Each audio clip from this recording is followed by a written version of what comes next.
harmful?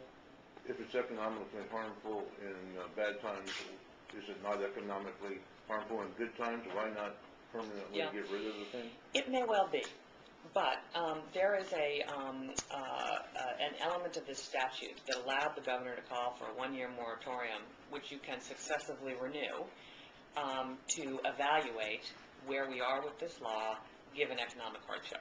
So let's take a pause. Let's take 2 or 3 months and understand exactly what the laws of unintended consequences are, how it is disadvantaging us versus other states, and what are the alternatives to be smart and green.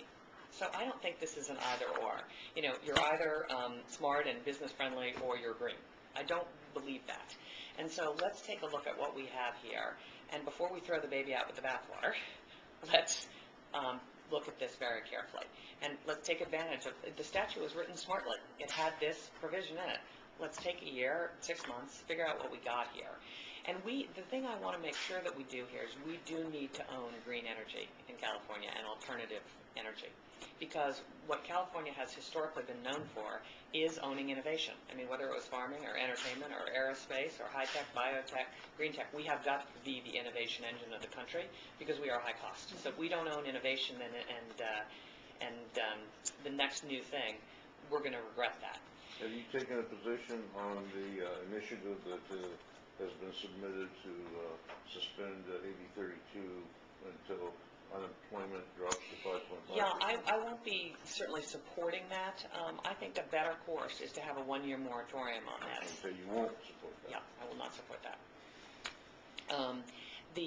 Because I think I think the course is better here. Now, after we study this for a year, then we may decide, actually, this is a total non-starter. We have got to go to Plan B. But here's what's interesting is we are under assault for our green energy business by Colorado and Texas.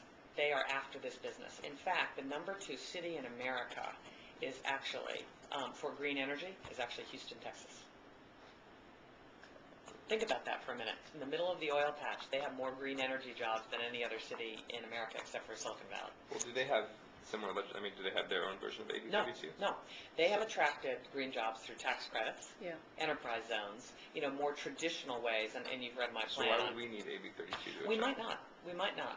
But, this was a hard-fought thing. Let's take a deep breath. And not what I call guardrail. You know what I mean by guardrail is you sort of head this way and then you head back the other way. Something horrible happens, you go the other way and then you head back the other way. Let's be thoughtful about this. There's something in the statute that was designed to do exactly what I want to do. Let's take advantage of that. If someone wrote it in there and they're smart, and then, we can figure out what we're going to do after we've looked at this for 4 or 5 months. You know better than most.